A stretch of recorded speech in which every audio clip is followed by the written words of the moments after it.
Let's learn!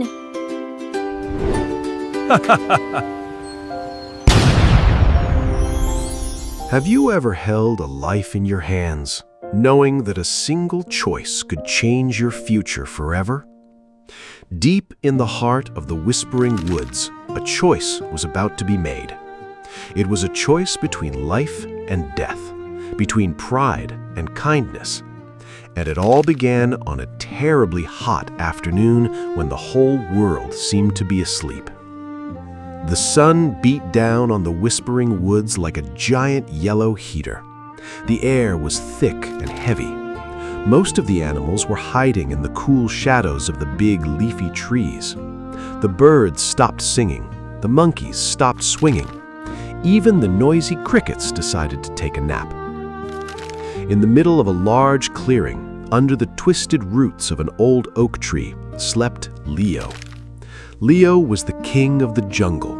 He was a huge golden lion with a mane that looked like a crown of dark fire. When he breathed, his chest went up and down like a small mountain. Rumble, snore, rumble, snore. His breath moved the dry leaves on the ground. He was having a wonderful dream about chasing a fat, juicy zebra across the green grass. Not far away, under the twisted roots of an old oak tree, lived Pip. Pip was a mouse. He was so small that a single fallen leaf could hide his entire body. Pip had soft brown fur, big pink ears, and a little nose that was always twitching. Today, Pip was on a very important mission. His little sister was sick with a tummy ache, and his mother had told him about a special, sweet blueberry that grew on the other side of the clearing. It was the only thing that would make her sister feel better. "Be careful, Pip," his mother had warned him. "The world is big, and you are very small. Danger hides in the tall grass." "I will be careful, Mama," Pip had promised. Pip ran as fast as his tiny legs could carry him. He dodged around big green beetles. He hid behind rocks when the shadow of a hawk passed over the ground.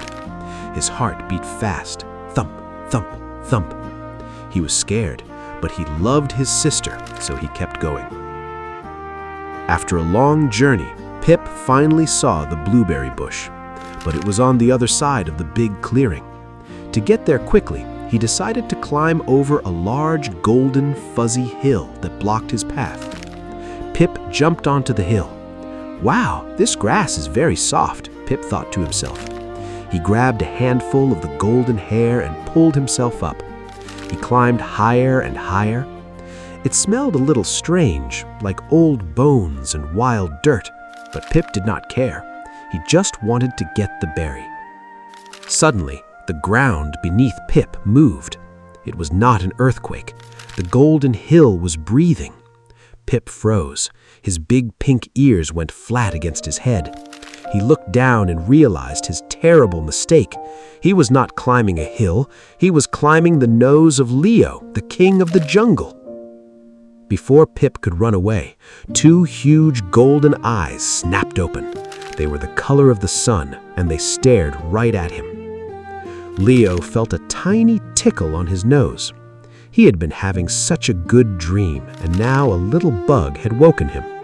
Annoyed, Leo lifted his massive, heavy paw and slammed it down over Pip.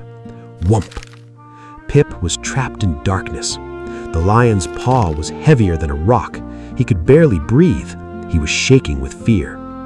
Slowly, Leo lifted his paw just a little bit to see what he had caught. He saw the tiny brown mouse shivering in the dirt. Leo let out a low growl that shook the ground. Grrr! Who dares to wake the king? Pip swallowed hard. His voice was squeaky and small. "Oh, great king, please, I'm so sorry. I didn't mean to wake you. I thought you were a hill." Leo moved his giant head closer. His teeth were as big as sharp white daggers. "A hill? You are a foolish little creature. I am hungry. Maybe you will make a nice crunchy little snack before my real dinner." Pip's eyes filled with tears. He thought about his sick sister and his worried mother waiting for him at home. He had to try something. He stood up on his back legs, put his tiny paws together, and begged. "Please, King Leo, please let me go. I'm too small to feel your big stomach. I'm just a mouthful of fur and bones. If you let me live, I promise I will never forget your kindness. Someday, somehow, I will help you. I will save your life in return." For a moment, the jungle was completely quiet. Then Leo started to shake. His mouth opened wide. "Ha ha ha ha ha!" Leo laughed so hard that the birds woke up and flew out of the trees. He laughed until tears came to his big yellow eyes. "You," Leo chuckled, wiping a tear from his eye.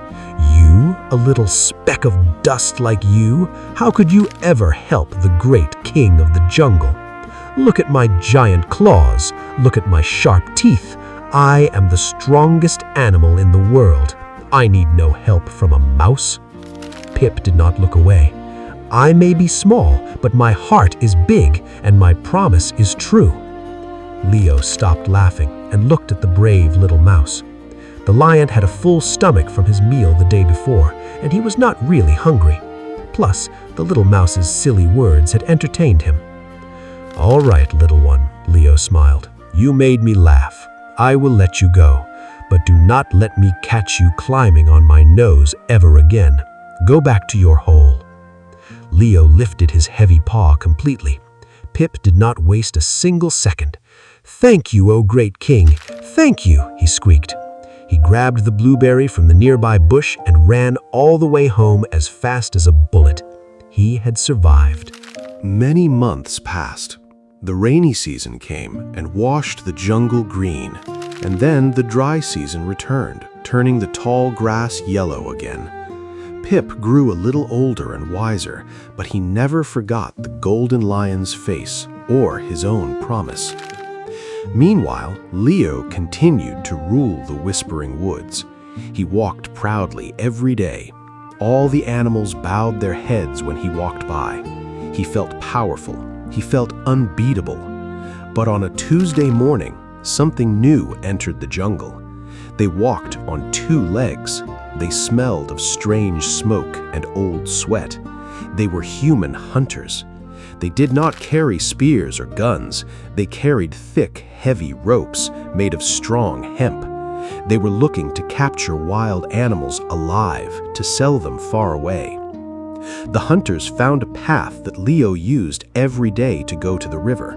They worked quietly and quickly. Between two giant trees, they spread a massive, strong net. They covered the net with dry leaves and branches so no one could see it. Then they tied the ropes to a heavy log hidden in the branches above. It was a perfect, invisible trap. After setting it, the hunters went back to their camp to wait. Later that afternoon, Leo felt thirsty. The sun was hot, just like the day he met the mouse. He walked slowly down the path toward the cool river. He smelled the air. He smelled a faint, strange scent, but he ignored it. "I am the king," he thought proudly. "Nothing can hurt me." Suddenly, a fast rabbit dashed across the path.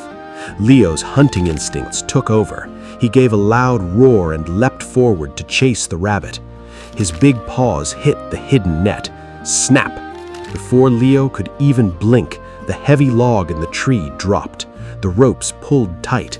The net closed around him like a giant spider web and pulled him up into the air. Leo was shocked. He crashed against the side of the net. He roared in anger. He reached out with his giant sharp claws and slashed at the ropes. But these were not normal vines. They were thick, twisted human ropes. The more he fought, the tighter the net wrapped around his body. He twisted, he bit, he scratched, but it was no use. The king of the jungle was trapped. Hours passed. The sun went down, painting the sky purple and orange. The jungle became dark and cold. Leo was exhausted. His paws were bleeding from fighting the ropes. His throat was dry. He hung in the air, helpless. He knew what would happen. When the sun came up, the humans would return. They would put him in a dark cage, and he would never see his beautiful jungle again.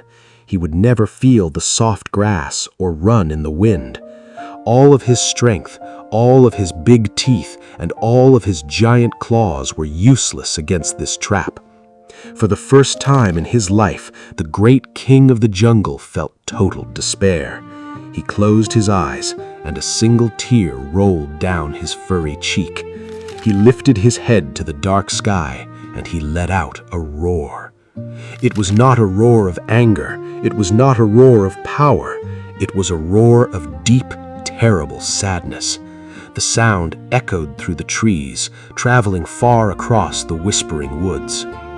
Far away, under the roots of the old oak tree, Pip was eating dinner with his family. The ground shook slightly. The sad roar reached his big pink ears. Pip stopped chewing his seed. He stood up. "What is it, Pip?" his mother asked. "It is just the lion. He is loud and scary. Stay inside where it is safe." "No, Mama," Pip said. His little heart was beating fast. "That is not an angry roar. That is a cry for help. And I know that voice. It is King Leo." "You cannot go out in the dark," his sister cried. "The owls are awake. The snakes are hunting. You are too small." Pip looked at his tiny paws. He was scared. The night was dark and full of monsters. But then he remembered the giant paw lifting away from him. He remembered the lion letting him live. "I made a promise," Pip said firmly. "I told him I would help him if he ever needed it. A promise is a promise." Without another word, Pip ran out of his safe, warm hole and into the cold, dark, terrifying jungle. The journey was a nightmare. Shadows looked like grabbing hands. The wind howled like ghosts. Pip had to hide under a mushroom when a giant owl flew right over his head, but he followed the sound of the lion's sad groans. Finally, the moon came out from behind a cloud.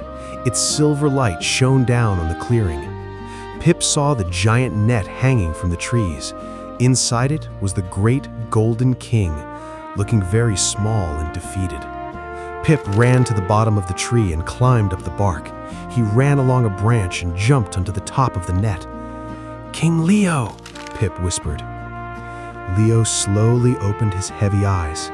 He looked up and saw a tiny brown shape in the moonlight. Who is there?" "It is me, Pip, the mouse. I heard you crying and I came to help." "Oh, little mouse, it is good to see you, but you should go home. This trap is made by humans.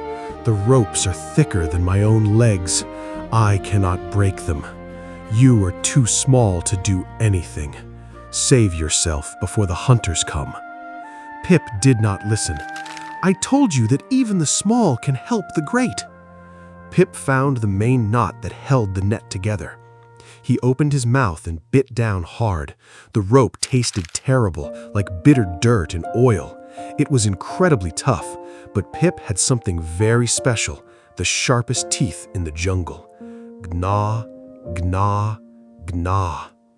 Pip chewed with all his might. His jaws started to hurt. His teeth ached, but he didn't stop. He thought about the lion's kindness, and he chewed faster. Suddenly, the wind carried a new sound. It was the sound of a dog barking and the heavy crunch of boots hitting the ground. The hunters were coming early. They had torches that made bright orange lights in the dark trees. "Hurry, little one," Leo whispered in panic. "They're coming." "Almost got it," Pip mumbled with a mouthful of rope. He bit down on the very last thread of the thickest rope. Snap! The main knot broke. The net immediately loosened. With a powerful twist of his giant body, Leo ripped the rest of the loose net apart. He fell to the soft ground and landed softly on his paws. He was free! "Quick, jump on my back," Leo commanded.